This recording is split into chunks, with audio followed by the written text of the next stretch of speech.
ร่วมรับประทานอาหารกลางวันประธานกรรมการงานทอดกฐินสามัคคีของวัดป่าแดงมหาวิหารผู้ช่วยศาสตราจารย์สมคิดสกุลวัฒนะพร้อมคณะกรรมการสายต่างๆก็มีสายคุณสมจิตวงจันทร์คำสายคุณสิริรักษ์ตันติเสรีสายคุณแสงทองวรวีระวงศ์สายขนส่งและสายอาจารย์เนนสมพงษ์ปันทกาสายคณะสัทธาวัดป่าแดงมหาวิหารทุกท่านพร้อมครอบครัวท่านที่จะร่วมทำบุญผ่านบัญชีธนาคารกรุงไทยสาขาถนนสุเทพชื่อบัญชีวัดป่าแดงมหาวิหารเลขที่บัญชี521-064-7501สอบถามรายละเอียดเพิ่มเติมได้ที่0818815690ก็เป็นกำหนดการทำบุญทอดกฐินเป็นกฐินสามัคคีของวัดป่าแดงมหาวิหารตำบลสุเทพอำเภอเมืองเชียงใหม่จังหวัดเชียงใหม่วันอาทิตย์ที่30ตุลาคม2565ช่วงเช้า 9:39 นาทีเชิญท่านร่วมงานทำบุญทอดกฐินสามัคคีโดยพร้อมเพรียงกันประชาสัมพันธ์ขอเชิญร่วมทำบุญทอดกฐินสามัคคีบารมีธรรมประจำปี 2565 ทอดถวายกับพระสงฆ์ที่จำพรรษาท่วนไตรมาสของวัดชัยสถานป่าเศร้าน้อยตำบลสันปุเรยอำเภอดอยสะเก็ดจังหวัดเชียงใหม่กำหนดการวันอาทิตย์ที่ 16 ตุลาคม พุทธศักราช 2565 เวลา 14 นาฬิกามีพิธีเจริญพุทธมนต์สมโภชองค์กฐินและพิธีทอดถวายผ้ากฐินประเคนเครื่องไทยทานประธานอุปถัมภ์คุณปนัดดาปัญญาโสหจก.อิฐปนัดดาเซรามิกเชียงใหม่คุณสวัสดิ์เจริญสุขดร.ชัดชาญคุณชริดาเอกชัยพัฒนกุลคุณสุรินทร์คุณอัชราตั้งสุทธิธรรมนอกจากนั้นก็มีรองประธานกรรมการพลตำรวจตรีบัญชาคุณอัชราเศรษฐกรพร้อมคณะรองประธานกรรมการและกรรมการขอเชิญชวนประธานนักศีลนักบุญทั้งหลายร่วมพิธี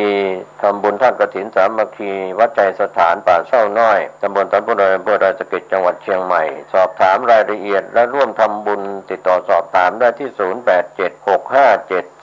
0876572458หรือที่053114332ก็เป็นร่วมทำบุญในทีงานสำคัญกฐินสามัคคีทุนจะได้ดำเนินการผูกพัทสีมาฝังลูกนิมิตอุโบสถของวัดชัยสถานในโอกาสต่อไปก็ขออนุโมทนาสาธุการกับทุกท่านที่ได้ไปร่วมงานทำบุญทอดกฐินอาทิตย์ที่ 16 ตุลาคม 2565 14 นาฬิกาเป็นต้นไปโดยพร้อมเพรียงกันท่านพุทธศาสนิกชนท่านผู้ฟังทุกท่านวันนี้รายการปกิณกะแห่งธรรมะก็มาพบมาปะกับญาติกับโยมท่านทั้งหลายอีกเช่นเคยในวันเวลาเดียวกันนี้และก็ทางสถานีวิทยุแห่งนี้อาตมาภาพตัวเจ้าวัดหนองตองหางดงจังหวัดเชียงใหม่ต้องขออนุโมทนาขอบใจนักต่อญาติต่อโยมที่ติดตามฟังรายการธรรมะมาเป็นประจำทุกวันเวลาดังที่กล่าวขอบใจนักขอบใจหลายๆก่อนที่จะอู้จาเรื่องต่างๆนั้นนะเอาก็มาไหว้พระสวดมนต์พร้อมกันไปอะระหังสัมมาสัมพุทโธภควาพุทธังภวันตังอภิวาเทมิกราบพระพุทธสวากขาโตภควตาธัมโมธัมมังนัมมัสสามิกราบพระธรรมสุปฏิปันโนภควโตสาวกสังโฆสังฆังนัมมามิกราบพระสงฆ์ต่อไปก็กล่าว คำนมัสการพร้อมๆกันไปนะโมตัสสะภะคะวะโตอะระหะโตสัมมาสัมพุทธัสสะนะโมตัสสะภะคะวะโตอะระหะโตสัมมาสัมพุทธัสสะนะโมตัสสะภะคะวะโตอะระหะโตสัมมาสัมพุทธัสสะพุทธังสารนังคัจฉามิธัมมังสารนังคัจฉามิสังฆังสารนังคัจฉามิทุติยัมปิพุทธังสารนังคัจฉามิทุติยัมปิธัมมังสารนังคัจฉามิทุติยัมปิสังฆังสารนังคัจฉามิตติยัมปิพุทธังสารนังคัจฉามิตติยัมปิธัมมังสารนังคัจฉามิตติยัมปิสังฆังสารนังคัจฉามิ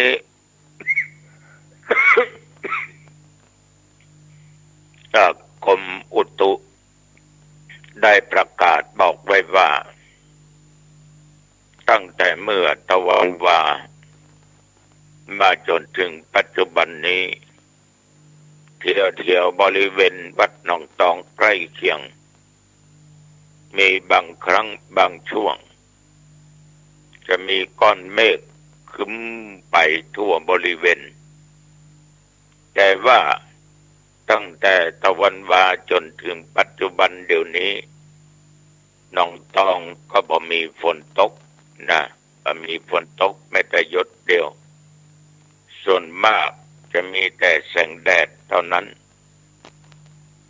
ก็ออกไม่ออกญาติโยมเมื่อตะวาเช่นเดียวกันตอนเช้าตอนเย็นอาตมาภาพก็ออกไปดูที่สถานที่ศึกษาธรรมปฏิบัติธรรมแต่วันนี้โยมเอาหินดำเนี่ยมาถมเพราะว่าแถวบริเวณนั้นเนี่ยเวลาน้ำท่วมมันจะเป็นคิปเปอร์เป็นตมเป็นยังเข้าไปยากรถที่จะนำพระพุทธรูปหินทรายเข้าไปก็ไม่ได้กลัวมันติดลมรถเข็นที่จะยกพระพุทธรูปหินทรายลอยขึ้นไปทางบนและย่อนลงมาที่แท่นอาสนะใจกลางศาลาที่ศึกษาธรรมปฏิบัติธรรมก็ไม่ได้แต่ว่านี้ก็คือเขาคนเอาหินถึงหมด32 ลำมาถมแล้วก็คือปรับญาติโยมก็ตกลำอยู่ประมาณ750 บาทถึงกะเกรดถึงกะยังบวกเข้าไปก็ตอนเย็นก็ปิกเข้าไปดูก็เรียบร้อยดีปูไปด้วยหินดำหมดนะเพราะมันจะแข็งแกร่งเวลารถเข้ารถออกนั้น6 ล้อ10 ล้อมันจะมาสุดก็หนาพอสมควรฉะนั้นญาติโยมตัดที่หั่นก็กะอยู่ในใจว่าประมาณบังเกินวันที่20เนี่ยจะต้องเอาพุทธรูปหินทรายมาประดิษฐานให้ได้พระเจ้าภาพเพิ่นก็ทำอย่างเรียบร้อยหมดแล้วจ่ายค่าบูชาหินทรายที่แกะสลักเป็นพุทธรูปไปเรียบร้อยก็ถ้าได้พุทธรูปมาประดิษฐานที่แท่น ต่างศาลาก็จะได้ขึ้นหลังคาตรงกลางก็ได้ใส่คือใส่แพรใส่กรแล้วก็มุงพอถึงวันที่5ที่6ก็จะองค์กฐินนั้นไปตั้งอยู่ที่หั่นถึงไม่ได้ปูพื้นก็ตามก็จะได้อบรมสมโภชพระพุทธรูปเจ้าหินทรายสมปรารถนาตลอดจนพระประจำวันเกิดญาติโยมทุกอย่างก็เป็นไปกำน้อยมันถึงแล้วเนาะโยมเนาะไม่ต้องไปฟังมันสร้างแล้วมันถึงเสร็จจะเสร็จเว้ยเสร็จจ้ามันก็เสร็จเหมือนกันก็ให้ทำไปพิจารณาไปอย่างใดก็ต้องขอบใจต่อญาติต่อโยมทุกท่านที่คนที่ได้ไปดูแลช่วยกันอุปถากอุปถัมภ์ตามกำลังของญาติของโยมตะวันนี้ก็มีแม่จมทาวงศ์นะอันนี้อยู่บ้านอำเภอปะแดดจังหวัดเชียงรายพุ่นแม่จมทาวงศ์นี่ก็ได้มาร่วมในการก่อสร้างอ้างแต่งศาลาที่ศึกษาธรรมปฏิธรรมแต่ว่าพระอาตมาภาพพระเนนที่อยู่ห้องก็เลยฝากร่วมทำบุญด้วยต้องขออนุโมทนาต่อแม่จมทาวงศ์อำเภอปะแดดจังหวัดเชียงรายเป็นอย่างมากไว้ณโอกาสนี้โดยจริงพี่น้องศรัทธาสาธุชนญาติโยมเมื่อตะวาก็เช่นเดียวกันเป็นวันสำคัญยิ่งเป็นวันที่เราคนไทยทุกคนมีความเสียอกเสียใจในการที่องค์พระบาทสมเด็จพระเจ้าอยู่หัวรัชกาลที่9ท่านได้สวรรคตไปตรงกับวันที่13ตุลาคมเมื่อตะวันวาคณะสงฆ์ทั่วประเทศและปัดเกือบทุกอำเภอจะได้ประชุมกันแล้วก็ได้สวดพุทธมนต์เจริญสมาธิภาวนาถวายเป็นพระราชกุศลแด่องค์พระบาทสมเด็จพระเจ้าอยู่หัวในรัชกาลที่9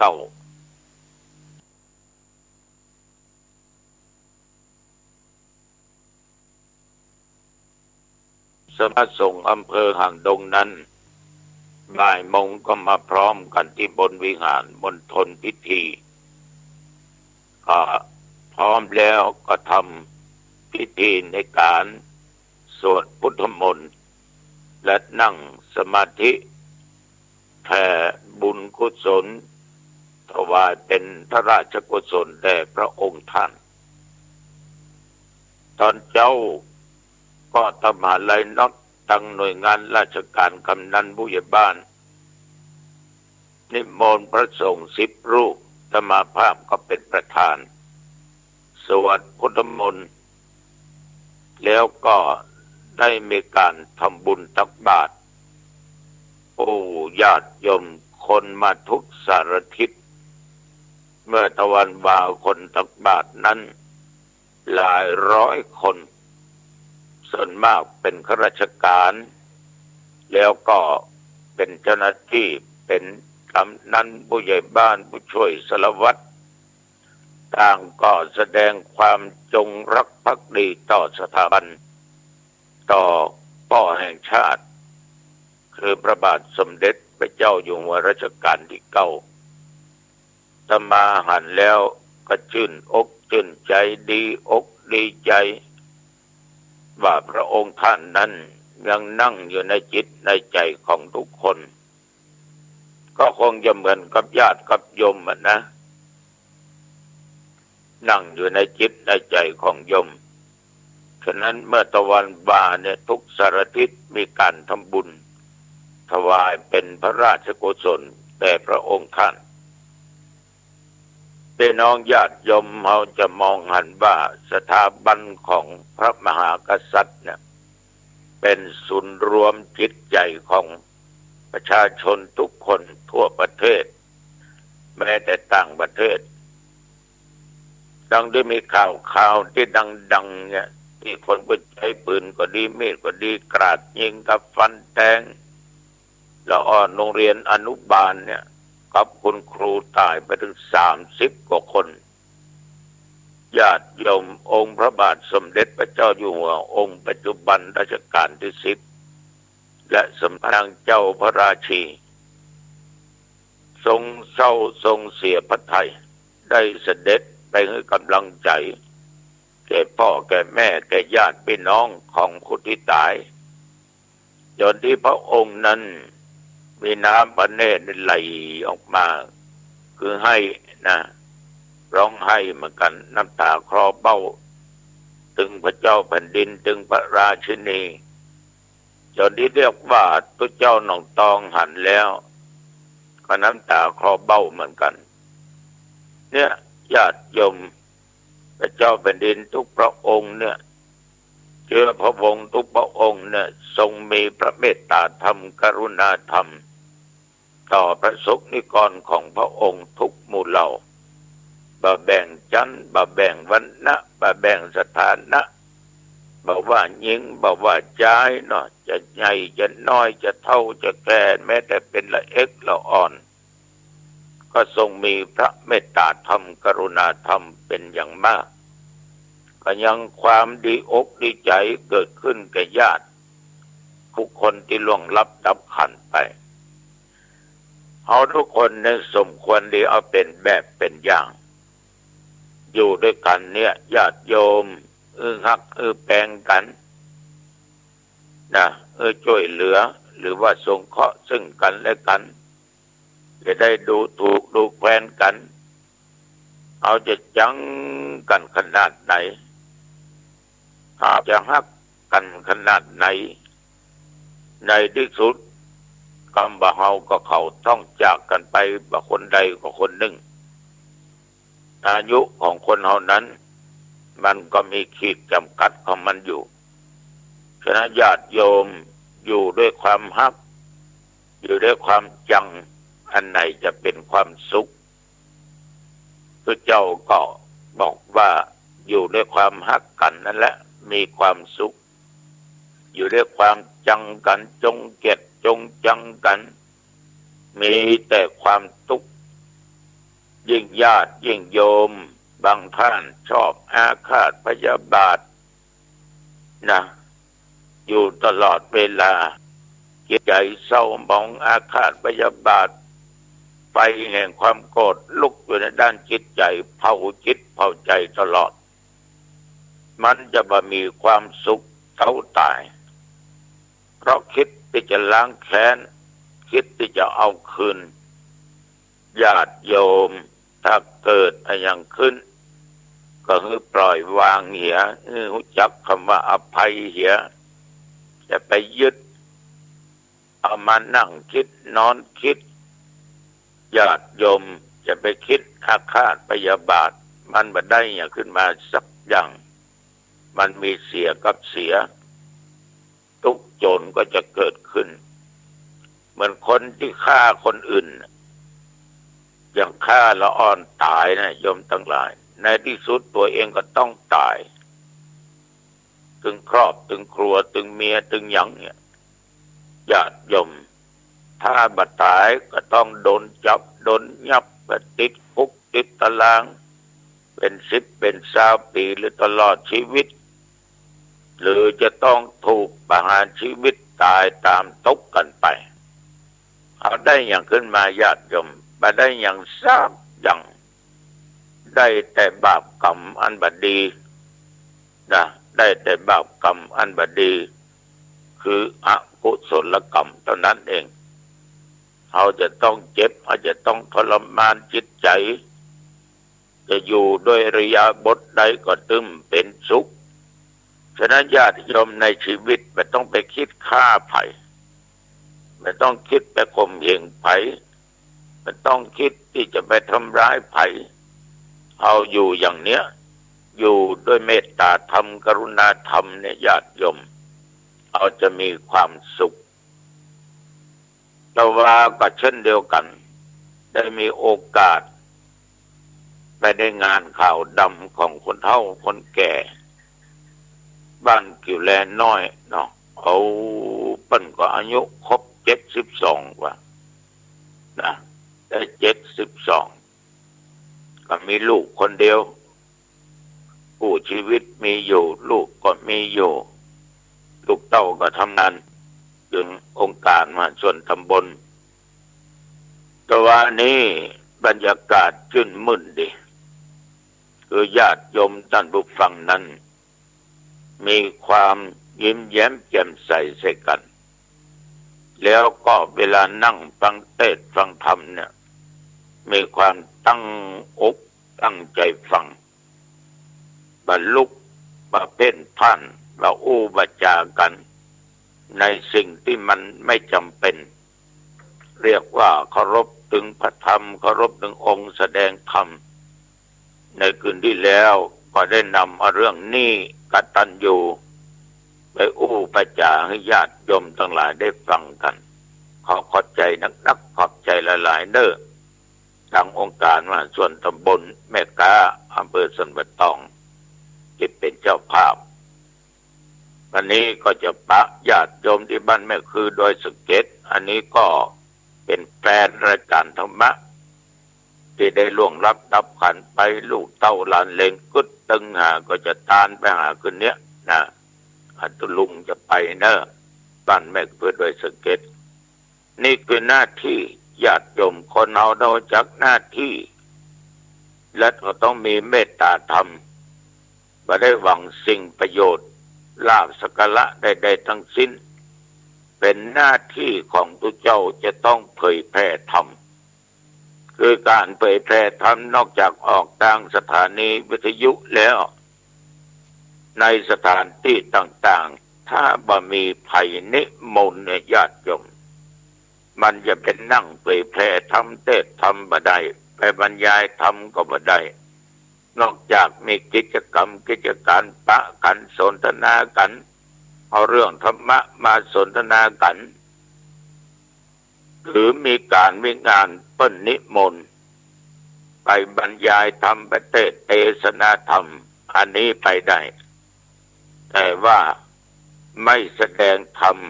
เพื่อเห็นแก่ลาภไม่แสดงธรรมเสียดสีไม่แสดงธรรมทัดลัดขาดความแสดงไปโดยไม่เห็นแก่ลาภสักการะใดๆทั้งสิ้นฉะนั้นญาติโยมสิ่งเหล่านี้อาตมาเองต้องปฏิบัติตามหน้าที่เพราะปฏิบัติมาได้50 กว่าปีแล้วตั้งแต่เป็นตุเจ้าใหม่ๆเนี่ยออกพรรษาไปปุ๊บอายุพรรษาเป็นตุได้56เต็มเปี้ยนับเน้นบวกก็แปม7ได้63พรรษาละอยู่ใต้ลมพระกาสาบกพัดก็มีความดีอกดีใจก็เตือนตัวเองอยู่ตลอดเวลาว่าวันเวลาผ่านไปนี่เราทำอะไรอย่างพ่องได้ทำอะไรอย่างเกิดประโยชน์แก่พุทธศาสนาแก่สังคมแก่พี่น้องชาวบ้านได้ช่วยเหลือภัยป้องได้สงเคราะห์เปิ้นก่อคิดอยู่ตลอดเวลาญาติโยมเตือนตัวเองตลอดเวลาแต่ชีวิตของคนเฮานิสัยคนเฮาเนี่ยมักจะทนว่าได้มาหันคนอื่นอูผิดทำผิด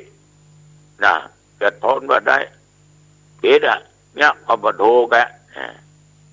มีคนเฮาคนหนึ่งญาติโยมนี่ก็เรื่องจริงอายุ80 กว่าปีไผเนี่ยอย่างเนี้ยผิดหมดบ่ถูกสักครั้งแต่บางทีเนี่ยญาติโยมตัวเองผิดไม่ยอมรับผิดถ้าตัวเป็นคนกระทำเพราะคนเรานี่มันแปลกตนเองตักเตือนตนเองไปได้บางคนเพราะทิฏฐิเพราะมานะมีหลวงพ่อองค์หนึ่งไปในงานศพจะอู้ญาติโยมฟังเจ้าภาพคนที่ไปร่วมงานนั้นทอดผ้าบังสกุล พระเจ้าทั้งหลายเพิ่งก็พากันไปพิจารณาสวดอนิจจาวัฏสังขาราครูบาตนนี้จมเอาอย่างโหมาว่ามันบัดถูกต้องหรอเลือดส่องหน้าพระเจ้าทั้งหลายและญาติโยมอาตมาได้ก็ยิ้มเนาะกันเดียวเนี่ยตัวของท่านได้ออกไปพิจารณาพระไตรบังสกุลปิฎในบังเอิญเนี่ยเจ้าภาพนิมนต์มาภาพเป็นคนวางพระไตรเขาก็นึกว่าจะมีกรรมอะไรอย่างก็อนิจจานะเพิ่นว่านะถ้าคนอื่นว่านี่เป็นว่าวัตถุตัวเองว่านี่เป็นวัตถุทั้งนั้นฉะนั้นญาติโยมบางครั้งมันก็อาจจะเกิดจากทิฏฐิมันนะอาจจะเกิดจากความหลงลืมอาจจะเกิดจากความเข้าใจผิดฉะนั้นโยมตนเองต้องตักเตือนตนเองก่อนที่จะไปว่ากล่าวให้คนนั้นคนนี้บัดดีอย่างนั้นทำบัดถูกบัดถูกคิดบัดถูกถ้าตัวเองคิดเนาะจาเนาะทำเนาะมันถูกหรือมันผิดนี่ก็ขอฝากไปกับญาติกับโยมนะเอาละญาติโยมจาไปมาเป็นเวลาเป่าสมควรอายุวันโนสุขังพลังพบกันใหม่โอกาสหน้าเจริญพรข่าวสารเพื่อการประชาสัมพันธ์ทำบุญทอดกฐินสามัคคีของวัดป่าแดงมหาวิหารตำบลสุเทพอำเภอเมืองเชียงใหม่จังหวัดเชียงใหม่อาทิตย์ที่30ตุลาคม2565 8:30 น.คณะกฐินพร้อมกันณวัดป่าแดงมหาวิหาร 9:39 น.จุดธูปเทียนบูชาพระรัตนตรัยสมาทานเบญจศีลถวายผ้ากฐินพระสงฆ์อุปโลกกฐินพระสงฆ์อนุโมทนาเจริญจิตตภาวนาแผ่เมตตา 11 นาฬิกาถวายภัตตาหารเพลแด่พระภิกษุสามเณร 12 นาฬิกาเชิญแขกผู้มีเกียรติร่วมรับประทานอาหารกลางวันประธานกรรมการงานทอดกฐินสามัคคีของวัดป่าแดงมหาวิหารผู้ช่วยศาสตราจารย์สมคิดสกุลวัฒนะพร้อมคณะกรรมการสายต่างๆก็มีสายคุณสมจิตวงจันทร์คำสายคุณสิริรักษ์ตันติเสรีสายคุณแสงทองวรวีระวงศ์สายขนส่งและสายอาจารย์เนนสมพงษ์ปันทกาสายคณะสัทธาวัดป่าแดงมหาวิหารทุกท่านพร้อมครอบครัวท่านที่จะร่วมทำบุญผ่านบัญชีธนาคารกรุงไทยสาขาถนนสุเทพชื่อบัญชีวัดป่าแดงมหาวิหารเลขที่บัญชี 521-064-7501 สอบถามรายละเอียดเพิ่มเติมได้ที่ 0818815690 ก็เป็นกำหนดการทำบุญทอดกฐินสามัคคีของวัดป่าแดงมหาวิหารตำบลสุเทพอำเภอเมืองเชียงใหม่จังหวัดเชียงใหม่วันอาทิตย์ที่30ตุลาคม2565ช่วงเช้า 9:39 น.เชิญท่านร่วมงานทำบุญทอดกฐินสามัคคีโดยพร้อมเพรียงกันประชาสัมพันธ์ขอเชิญร่วมทำบุญทอดกฐินสามัคคีบารมีธรรมประจำปี 2565 ทอดถวายกับพระสงฆ์ที่จำพรรษาท่วนไตรมาสของวัดชัยสถานป่าเศร้าน้อยตำบลสันปุเรยอำเภอดอยสะเก็ดจังหวัดเชียงใหม่กำหนดการวันอาทิตย์ที่ 16 ตุลาคม พุทธศักราช 2565 เวลา 14 นาฬิกามีพิธีเจริญพุทธมนต์สมโภชองค์กฐินและพิธีทอดถวายผ้ากฐินประเคนเครื่องไทยทานประธานอุปถัมภ์คุณปนัดดาปัญญาโสหจก.อิฐปนัดดาเซรามิกเชียงใหม่คุณสวัสดิ์เจริญสุขดร.ชัดชาญคุณชริดาเอกชัยพัฒนากุลคุณสุรินทร์คุณอัชราตั้งสุทธิธรรมนอกจากนั้นก็มีรองประธานกรรมการพลตำรวจตรีคุณอัชราเศรษฐกรพร้อมคณะรองประธานกรรมการและกรรมการขอเชิญชวนประธานนักศีลนักบุญทั้งหลายร่วมพิธีทำบุญทอดกฐินสามัคคีวัดใจสถานป่าเศร้าน้อยตำบลสันปุเรยอำเภอดอยสะเก็ดจังหวัดเชียงใหม่สอบถามรายละเอียดและร่วมทำบุญติดต่อสอบถามได้ที่ 087657 2458หรือที่0531143332ก็เป็นการร่วมทำบุญในพิธีงานสำคัญกฐินสามัคคีทุนจะได้ดำเนินการผูกพัทสีมาฝังลูกนิมิตอุโบสถของวัดชัยสถานในโอกาสต่อไปก็ขออนุโมทนาสาธุการกับทุกท่านที่ได้ไปร่วมงานทำบุญทอดกฐินอาทิตย์ที่16ตุลาคม2565 14 นาฬิกาเป็นต้นไปโดยพร้อมเพรียงกันสวัสดีครับท่านผู้ฟังที่เคารพข่าวชาวบ้านผมเกษตรเพชรสำริดบรรณาธิการข่าวก้าวหน้านิวกับการทำหน้าที่สื่อสารมวลชนของพี่น้องสื่อมวลชนทุกแขนงสาขาจากส่วนกลางแล้วก็ส่วนภูมิภาคข่าวภายในประเทศข่าวจากต่างประเทศรายงานข่าวประจำวันสู่ท่านผู้ชมและท่านผู้ฟังที่อ่านหนังสือพิมพ์ออนไลน์คลิกเข้าไปที่ www.gawnawnews ก็มีการรายงานข่าวของพี่น้องสื่อไทยสื่อเทศประจำวันในรอบ24ชั่วโมงในส่วนของการทำหน้าที่สื่อสารมวลชนนะครับพี่น้องสื่อมวลชนทุกแขนงสาขาทั้งสื่อไทยสื่อเทศก็ปัจจุบันก็มีกาฝากหรืออีแอบทั้งหลายที่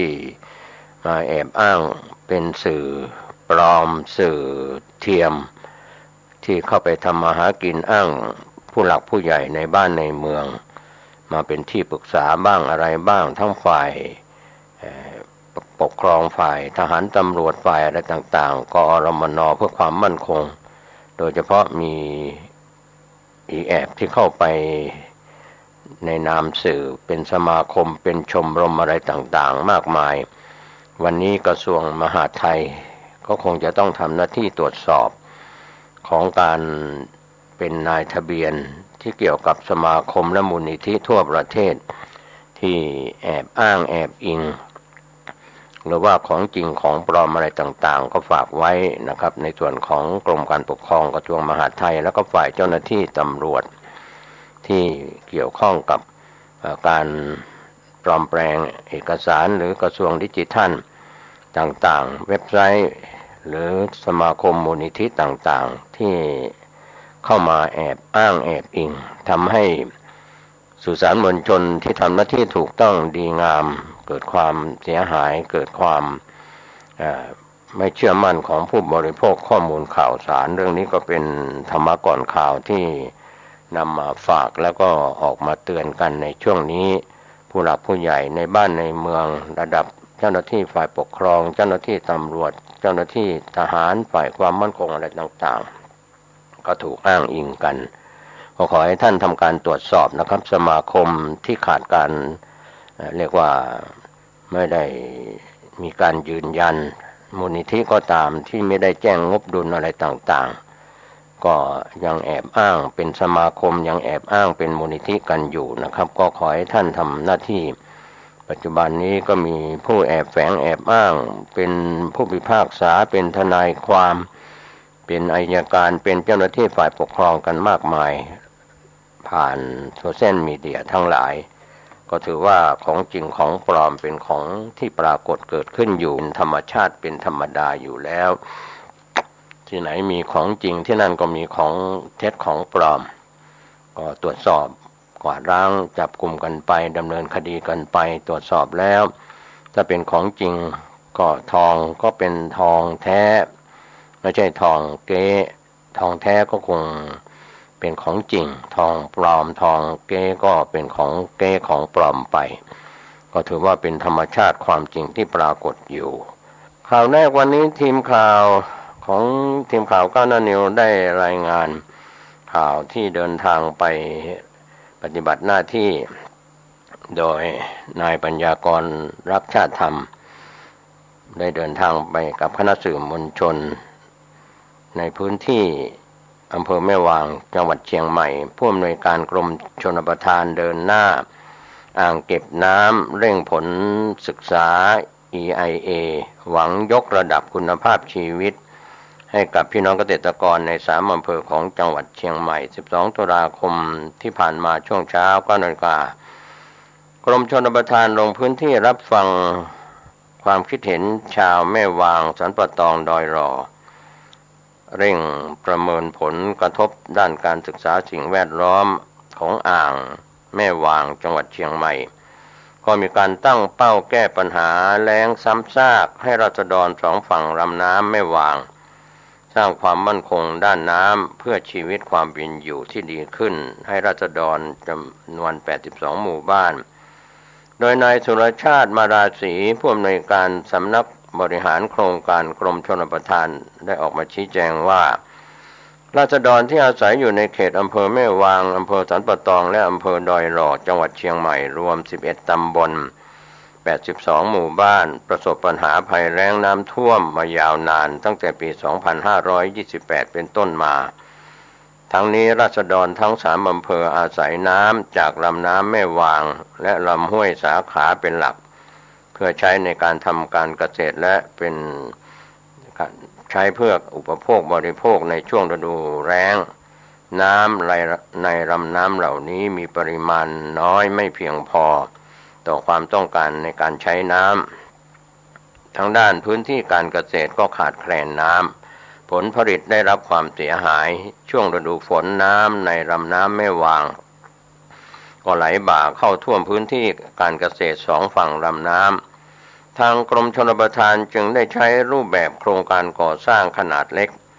ที่เหมาะสมกับสภาพทางธรณีวิทยาเพื่อแก้ไขปัญหาโดยการสร้างฝายทดน้ำตลอดลำน้ำแม่วางจำนวน11แห่งสามารถเพิ่มพื้นที่รับประโยชน์ 45,500 ไร่มูลค่าการก่อสร้างประมาณเกือบ500ล้านบาทอย่างไรก็ตามเกษตรกรและราษฎรยังคงเดือดร้อนขาดแคลนน้ำเพื่อการอุปโภคบริโภคน้ำเพื่อการเพาะปลูกในช่วงฤดูแล้งจึงได้ทำหนังสือขอให้กรมชลประทานสร้างโครงการ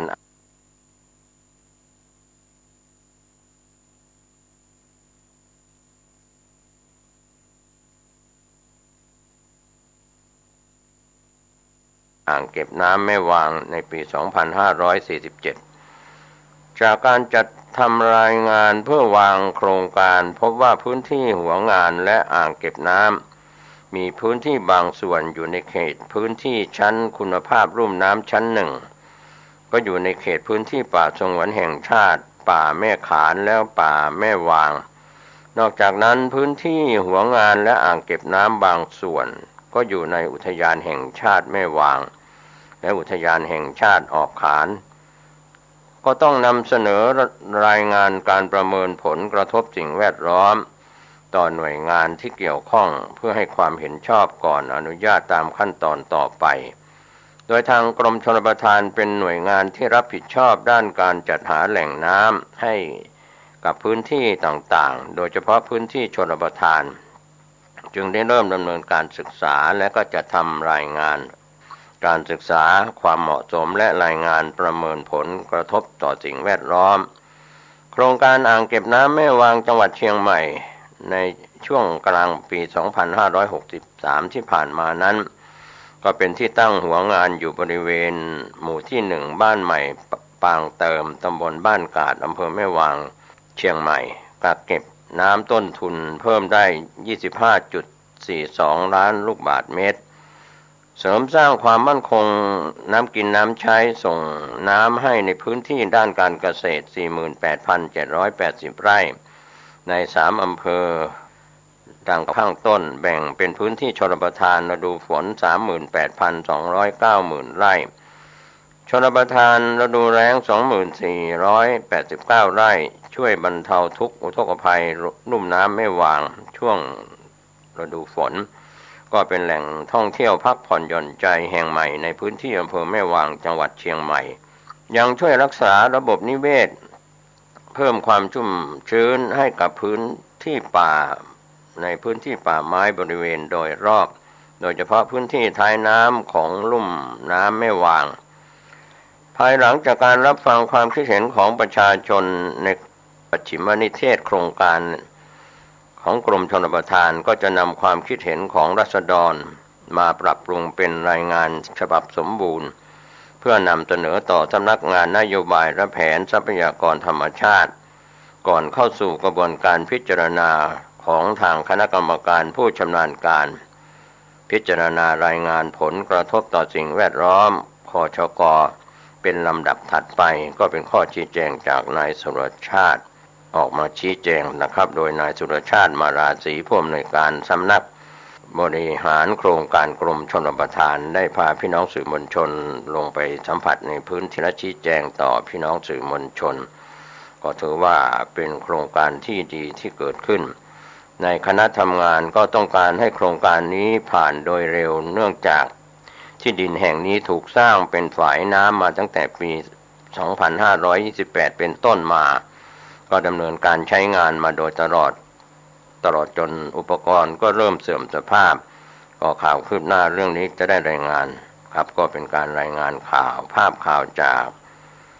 ปัญญากรรักชาติธรรมทีมข่าวก็นนิวและในส่วนของการรายงานข่าวผ่านสมาคมนักข่าวเชียงใหม่ครับก็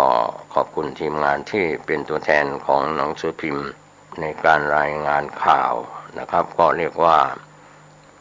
เป็นส่วนที่การทำงานของพี่น้องสื่อมวลชนนั้น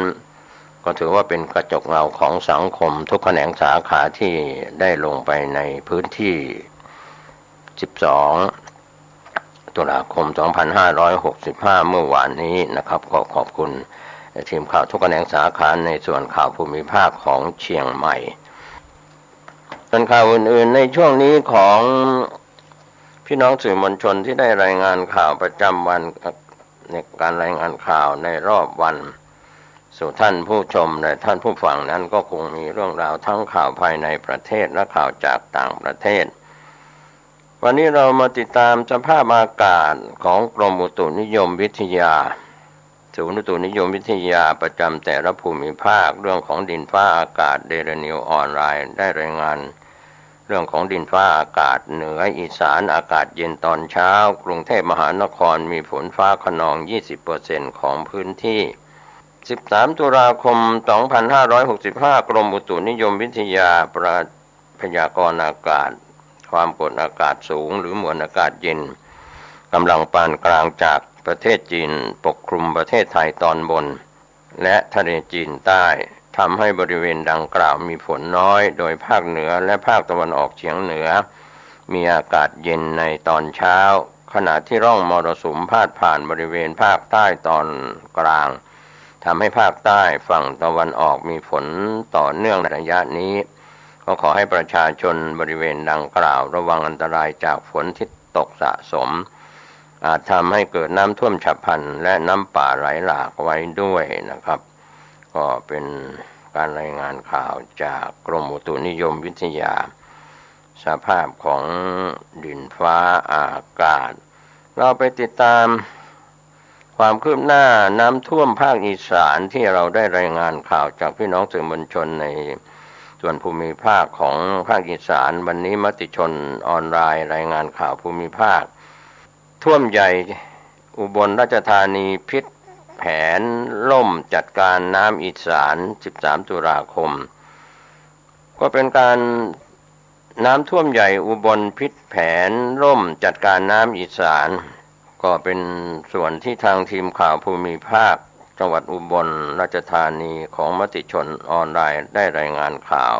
คืบหน้ากันเข้ามา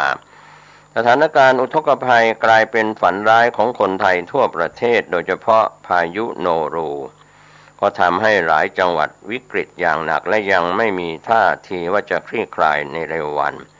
เรื่องนี้ก็เป็นส่วนที่ทางทีมข่าวจากจังหวัดอุบลราชธานีรายงานว่าเป็นหนึ่งในจังหวัดที่วิกฤตน้ำท่วมสูงในรอบ44 ปีโดยนักวิชาการผู้เชี่ยวชาญเรื่องน้ำออกมาชี้แจงว่ามีสาเหตุเกิดจากฝนที่ตกหนักจากพายุทำให้จังหวัดอุบลราชธานีนั้นมีน้ำท่วมในพื้นที่ปริมาณมากการระบายที่ธรรมชาติมีอยู่จึงไม่เพียงพอกับการรับมวลน้ำที่หลากลงมาจากจังหวัดต่างๆผ่านแม่น้ำชีและแม่น้ำมูลตอนบนไหลมาบรรจบกันในพื้นที่อำเภอวารินชำราบก่อนไหลออกไปสู่แม่น้ำโขงปริมาณน้ำที่ไหลรวมกันนะครับท่านผู้ชมท่านผู้ฟังมีปริมาณมากฝนที่ตกหนักในลุ่มน้ำสาขาของแม่น้ำมูลจากร่องมรสุมที่พาดผ่านได้ไหลลงมาเติมในแม่น้ำมูลสายหลักทำให้อัตราการลดลง ชะลอตัวประกอบกับน้ำด้านท้ายตัวเมืองอุบลราชธานีซึ่งมาจากอำเภอดอนมดแดงและอำเภอตระกูลพืชผลและมาจากลำโดมใหญ่มวลน้ำเหล่านี้ทำให้เกิดน้ำท่วมพื้นที่อำเภอพิบูลมังสาหารอำเภอตระการพืชผลอำเภอดอนมดแดงอำเภอนาเยียที่ระบายไหลลงสู่แม่น้ำมูลทำให้น้ำมีระดับสูงและไปดันกับน้ำที่ระบายมาจากด้านบนจึงเป็นปัจจัยทำให้เกิดน้ำท่วมตัวเมืองอุบลราชธานีนักวิชาการผู้เชี่ยวชาญเรื่องน้ำออกมาชี้แจงเพิ่มเติมว่าสภาพทางภูมิศาสตร์ที่ตั้งของตัวเมืองอุบลราชธานีเป็นพื้นที่รับน้ำของลุ่มน้ำมูลกว่า 69,701 ตารางกิโลเมตรแต่มีสภาพเป็นคอขวดปัจจุบันพื้นที่ริมน้ำกลายเป็นอาคารบ้านเรือนสิ่งก่อสร้างเหล่านี้จึงถือว่าเป็นที่ปิดขวางทางน้ำเนื่องจากผลการเปลี่ยนแปลงสภาพภูมิอากาศพายุที่กระจุกตัวและมีเส้นทางพายุหรือแนวฝนเฉพาะเขตอีสานตอนบนก็ทำให้ปริมาณฝนตกหนักติดต่อกันทำให้การระบายน้ำตามธรรมชาติไม่สามารถรับได้ด้วยสภาพภูมิประเทศที่มีข้อจำกัดระบบระบายน้ำทั้งธรรมชาติและที่สร้างขึ้นไม่เพียงพอการผังเมืองหรือการเปลี่ยนแปลงการใช้ประโยชน์ที่ดินของเมือง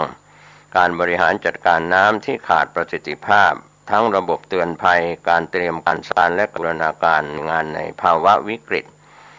การบริหารจัดการน้ำแบบยั่งยืนและมีประสิทธิภาพเป็นประเด็นครั้งหนึ่งโดยรองศาสตราจารย์สมหมายชินนาคอาจารย์สาขาวิชาภูมิภาครุ่มน้ำโขงศึกษาคณะศิลปศาสตร์มหาวิทยาลัยอุบลราชธานีกล่าวตอนหนึ่งว่าสถานการณ์น้ำท่วมในจังหวัดอุบลราชธานีปีนี้ท่วมหนักกว่าปี 2562 ส่วนหนึ่งนั้นเกิดจากรอยต่อการบริหารจัดการน้ำช่วงเปลี่ยนผู้บริหารของจังหวัดที่หยุดชะงักและการเตรียมการชะล่าใจเกินไปส่วนทางด้านนายเศรษฐพงษ์พิงคารวัตรผู้อำนวยการส่วนบริหารจัดการน้ำและบำรุงรักษาสำนักงานชลประทานที่ 7 จังหวัดอุบลราชธานีก็กล่าวกับทีมข่าวว่าสำนักงานชลประทานที่ 7 ที่ดูแลพื้นที่ปลายน้ำของ3ลุ่มน้ำทั้งแม่น้ำโขงแม่น้ำชีแม่น้ำมูลสำหรับการแก้ปัญหาระยะยาวมีโครงการผันน้ำฝั่งขวาจากแม่น้ำมูลผันน้ำจากแม่น้ำชีก่อนที่จะไหลมาถึงจัง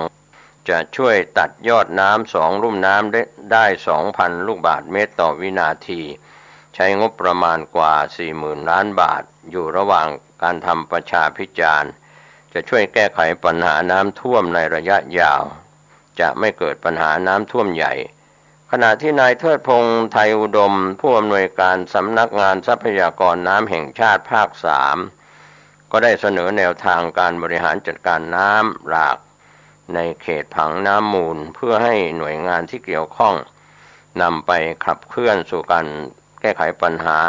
น้ำท่วมได้อย่างยั่งยืนเช่นการ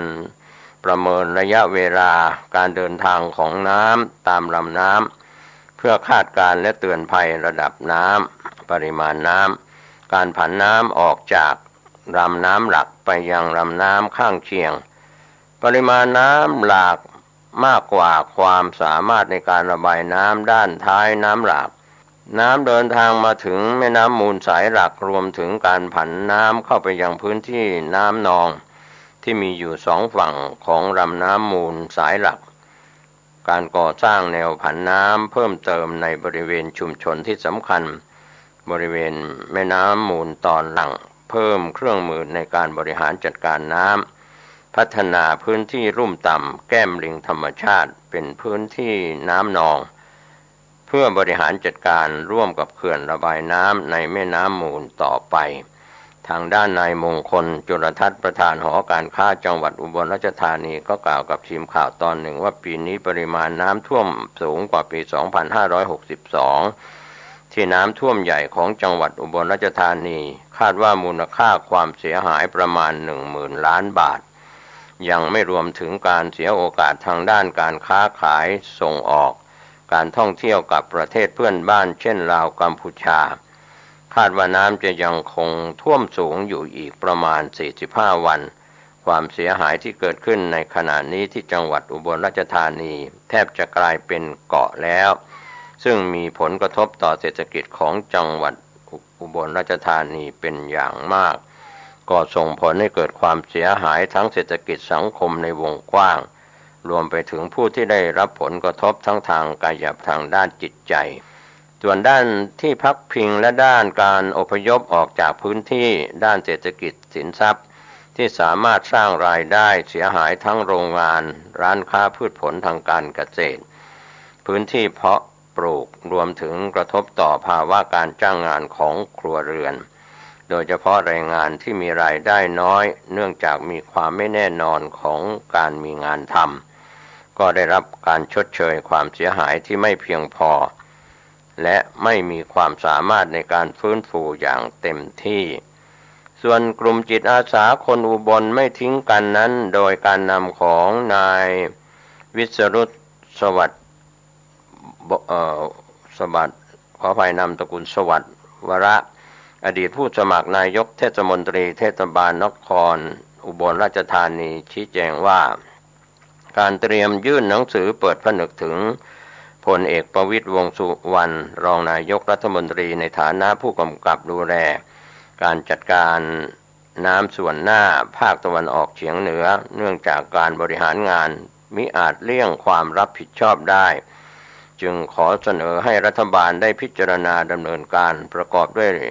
เร่งชดเชยผู้ที่ประสบอุทกภัยก่อนน้ำที่จะลดลงเพราะประชาชนที่อยู่ในศูนย์อพยพอาจต้องอยู่อีกหลายวันมีค่าใช้จ่ายมากมายกินอยู่ย้ายคนละ 3,000 บาทก็คือคนละ100 บาทต่อวันเร่งแก้ไขปัญหาจัดการดูแลอาหารน้ำดื่มห้องน้ำผู้พิการสุขอนามัยให้ประชาชนอย่างทั่วถึงโปร่งใสตรวจสอบได้รวมทั้งการวางแผนสร้างศูนย์อพยพที่ได้มาตรฐานในพื้นที่น้ำท่วมซ้ำซากระยะยาว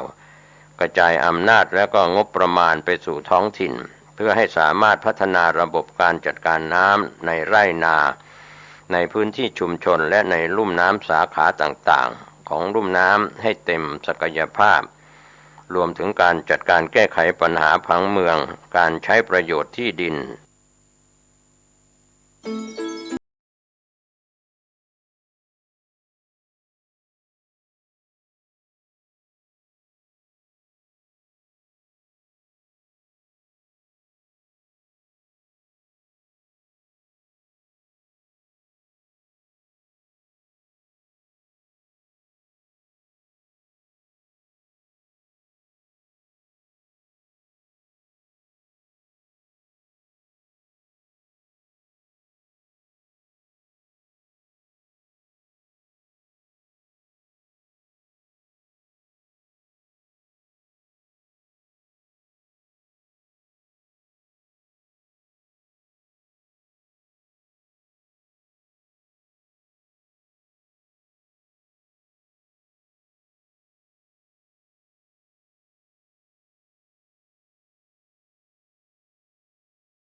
มุสลิมสร้างมัสยิดคนไทยพุทธไปช่วยสร้าง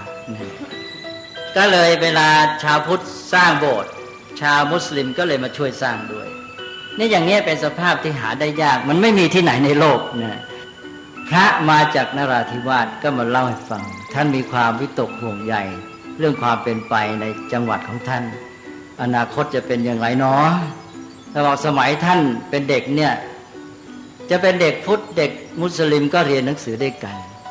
ก็โตมาด้วยกันก็เป็นเพื่อนกันตั้งแต่เด็กไอ้ตอนเป็นเด็กมันไม่ไปถือศาสนาไหนศาสนาไหนไม่รู้จักเพราะนั้นก็เป็นเพื่อนกันสนิทพอโตแล้วก็อยู่ด้วยกันก็พูดคุยกันดีสบายนี่ตอนหลังเนี่ยเขาแยกเรียนคนละโรงเรียนเพราะแยกกันตั้งแต่เด็กทีนี้แหละมันเริ่มมีปัญหาแล้วอันนี้ก็เป็นคนละพวกสิน่นพุทธน่นมุสลิมท่านก็เป็นห่วงว่าไม่ใช่เป็นห่วงคือวิตกกังวลว่าต่อไปมันจะเกิดอะไรขึ้นสถานการณ์หรือเรื่องของเหตุการณ์ทางสังคมที่มันเปลี่ยนแปลงไปซึ่งเป็นเรื่องในทางที่ไม่ดีอย่างประเทศอเมริกาที่เราว่าเป็นประเทศที่มีเสรีภาพมีความเป็นประชาธิปไตยอะไรเนี่ยมันเป็นด้วยกฎหมายคือเขามีประสบการณ์ในการที่บีบคั้นข่มเหงกันมากของฝรั่งเนี่ยลองไปอ่านประวัติศาสตร์ที่จริงเราต้องรู้ว่าฝรั่งเป็นว่าไงเคารพราฆ่าฟันกันมากมายจนกระทั่งว่าต้องใช้วิธีตั้งกฎหมายขึ้นมาเป็นเครื่องป้องกันบังคับคนนะและการที่เขาหนีมาจากยุโรปนั่นก็เหตุหนึ่งที่สำคัญก็คือการหนีภัยเรื่องการบีบคั้นทางศาสนานั่นเองมหาอิสระเสรีภาพเพราะนั้นคนชาตินี้จึงเชิดชูเสรีภาพมากก็เพราะว่ามันถูกกดขี่ข่มเหงมาในอดีตมากมายนั่นเองอันนี้อย่างอเมริกาในเวลานี้แม้จะมีอย่างกฎหมายบังคับควบคุมก็ยังมีอย่างพวกสมาคมลับอย่างครูคลักแคลนเนี่ยเอาไว้สำหรับฆ่าคนผิวดำหรือมีนาซีใหม่เดี๋ยวนี้ก็ยังมีอยู่คือในจิตใจเนี่ยมันยังแก้ไม่ตกแต่ของเราเนี่ยมันแก้ไปในจิตใจเลยถึงได้พูดได้ว่าเรื่องเสรีภาพทางศาสนาเนี่ยอเมริกาอย่ามาคุยเลยไม่มีเทียบเมืองไทยเราไม่ได้นะเพราะนั้นเขาเสรีภาพแบบใช้คำสมัยใหม่ก็เรียกเป็นเสรีภาพทางลบคือทางคอยกั้นคอยกันคอยระวังไม่ให้รุกรานข่มเหงกันแต่ของไทยนี่เราเป็นเสรีภาพแบบบวกคือกลายเป็นสามัคคีช่วยเหลือเกื้อกูลกันแต่ว่าอันนี้เป็นสภาพที่เป็นมาในพื้นเพภูมิหลังของเราที่เราจะต้องรู้จักตัวเองแต่ว่าสภาพอย่างนี้เราจะรักษาไว้ได้หรือเปล่าเป็นเรื่องที่เราจะต้องคิดและนี่แหละก็คือปัญหาเรื่องภัยแก่พระพุทธศาสนา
ก็ระเบียบมันก็สามารถที่จะทำได้นะครับถ้าอย่างปัจจุบันนี้พื้นที่